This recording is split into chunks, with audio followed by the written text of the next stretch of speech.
Good morning, dear students. Today we will do the question number 18 of your lesson 7 of Reasoning and Aptitude book. Question number 18 is arrange the given words in a meaningful sequence in each of the following questions. See class, poverty, population, death, unemployment, lack of food. ये जो 5 words हैं इनको हमें arrange करना है proper order में. तो देखिए क्लास, सबसे पहले आपकी पॉपुलेशन अगर ज़्यादा है उससे आपका अनएम्प्लॉयमेंट होगा. पॉपुलेशन ज़्यादा होती है तो पॉपुलेशन है आपकी, पॉपुलेशन ज़्यादा होने से अनएम्प्लॉयमेंट होगा मीन्स काम नहीं होगा तो पॉवर्टी मीन्स गरीबी हो जाएगी. देन गरीबी होने से lack of food and lack of food होने से डेथ. Right class. तो आपका सीक्वेंस क्या आएगा?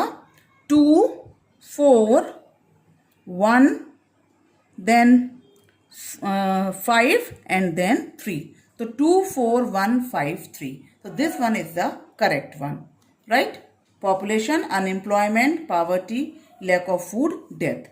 The next is elephant, cat, mosquito, tiger and whale. तो we will arrange according to their size. तो which one is the smallest? देखिए class, हमें यहाँ पर ये चीज़ देखनी होगी कि वो किस तरीके से अरेंज कर रहे हैं. अब साइज में अगर आप अब हमें नहीं मालूम कि स्मॉलर टू बिग है या बिग टू स्मॉलर है, क्योंकि smallest is mosquito and the greatest one is whale.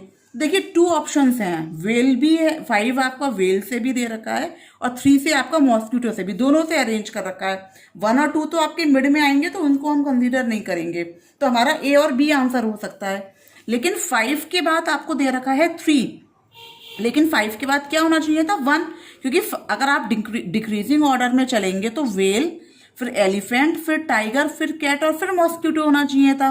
तो 5 के बाद आपका 1 होना चाहिए था, लेकिन 5 के बाद इन्होंने 3 दे रखा है. इट मीन्स ये ऑर्डर रॉन्ग हो गया. अब 3 वाला हम चेक करेंगे तो मॉस्क्यूटो से बिग क्या है? कैट. तो 3 के बाद आपका 2 आना चाहिए था. फिर आपका कैट के बाद आपका बिग एनिमल हो जाएगा टाइगर, जो 4th नंबर, जो 4 दे रखा है जिसका नंबर. फिर एलिफेंट का 1 और व्हेल का 5. तो करेक्ट सीक्वेंस आपको स्मॉलर टू बिग कौन सा मिल रहा है? B option. So we will take the B option.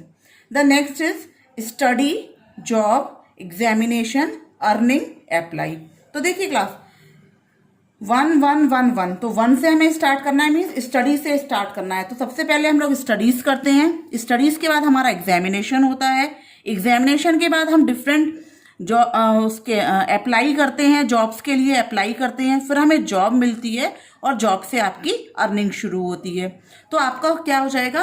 1, then 3, then 5, then 2 and then 4. So 1, 3, 5, 2, 4. So this one is the correct option. Right class? तो इस तरीके से हम जो है अपना देख लेंगे कि हमारा कौन सा आना चाहिए. तो पहले स्टडी, फिर एग्जामिनेशन का नंबर है 3 और इस तरीके से हम इसको अरेंज करेंगे. योर क्वेश्चन नंबर 21 इज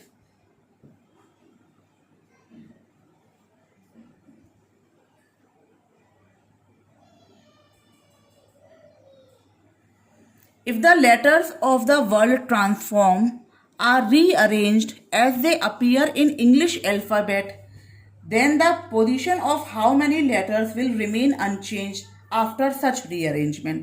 तो देखिए, ट्रांसफॉर्म को क्लास हम अल्फाबेटिकली अरेंज करेंगे. तो अल्फाबेट के ऊपर हम अल्फाबेट लिखते जाएंगे. तो पहले आपका ए, देन एफ, फिर एम, एन, ओ और आर आपका 2 टाइम्स है एंड देन एस, टी. तो देखिए कौन सा अल्फाबेट चेंज नहीं हुआ, किसकी position? Only alphabet N. N की जगह आपका एन प्लेस है, तो only 1 arrangement. Like this class you will see in question number 22 also.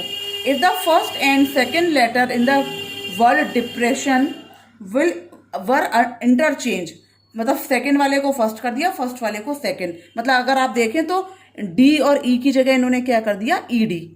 Also the 3rd and 4th letters means then RP. Then the 5th and 6th, इसको भी उन्होंने change किया SE. फिर SI, 7th और 8th को भी किया और लास्ट वाले को भी किया and so on. Which of the following would be the 8th letter from the left. तो लेफ्ट हैंड साइड ये है, राइट ये. लेफ्ट से देखिए 1, 2, 3, 4, 5, 6, 7, 8. तो आपका एस अल्फाबेट आ जाएगा। In the alphabet series is arrange in reverse order. देखिए ये 23 क्वेश्चन देखिए, if the alphabet series is arrange in reverse order which letter will be the 12th to the left of the 14th letter from the end. तो देखिए class, मैंने reverse में लिखने की बजाय मैंने ऑर्डर्स को चेंज कर दिया। ये जो 12th टू द लेफ्ट था, क्योंकि रिवर्स में लिखेंगे तो मैंने इसकी जगह राइट कर दिया। अब देखिए 12th to the right of the 14th letter. देखिए in the alphabet which letter will be 12th to the left of the 14 letter from the left hand. तो लेफ्ट हैंड से हम 14 कैलकुलेट करें पहले, और उसका 12th हम लेफ्ट में जाएंगे रिवर्स ऑर्डर में लिखने के बाद। तो मैंने लेफ्ट की जगह राइट कर दिया और ऑर्डर को चेंज नहीं किया, तो हमारा सेम क्वेश्चन चेंज होएगा। रिवर्स को हमने कट कर दिया, इसी ऑर्डर में हमने, फिर हमारा वही ऑर्डर आ जाएगा, क्योंकि हम रिवर्स करके लेफ्ट लेफ्ट देखते हैं, हमने बिना रिवर्स करे राइट हैंड साइड देख रहे हैं। तो राइट से 14 कौन सा होगा क्लास? देखिए 1 2 3 4 5 6 7 8 9 10 11 12 13 14 एम, और उसके बाद 12th। तो देखिए 1 2 3 4 5 6 7 8 9 10 11 12, तो लेटर वाई। क्लास अगर आपको कोई भी कंफ्यूजन है तो आप इसको रिवर्स ऑर्डर में लिख के लेफ्ट लेफ्ट का भी चेक कर लीजिएगा, आपका अल्फाबेट जो है वो वाई ही शो होगा, राइट। देखिए क्वेश्चन नंबर 24 जो है बहुत इंटरेस्टिंग दे रखा है। क्या दे रखा है? If it is possible to make only one meaningful word with the second, third, 6th and 8th letter of the word fragment. तो देखिए मैंने फिर लेटर्स लिखे थे, सेकेंड पर है आर, थर्ड पे ए, 6th पर ई और 8th पर T. Use each letter only once, then which of the following will be the third letter of that word. हमें इनको एक ही बार यूज करके हमें थर्ड लेटर अपना फाइंड आउट करना है कि हमारा कौन सा होगा। If no such word can be formed, अगर हमारा इन 4 अल्फाबेट से कोई वर्ड, प्रॉपर वर्ड बन ही नहीं रखा है, तब हमारा आंसर क्या होगा? उसका एक्स आंसर होगा। As the answer is and if more than one such words can be formed, और सपोज हमारे अगर ज्यादा आंसर्स हैं तो हमारा आंसर क्या होगा? वाई। देखिए क्लास दोबारा से समझ लीजिए, इस वर्ड के हमने सेकेंड, थर्ड, 6th और 8th लेटर्स देख लिए, वो हैं आपके RAET, राइट क्लास।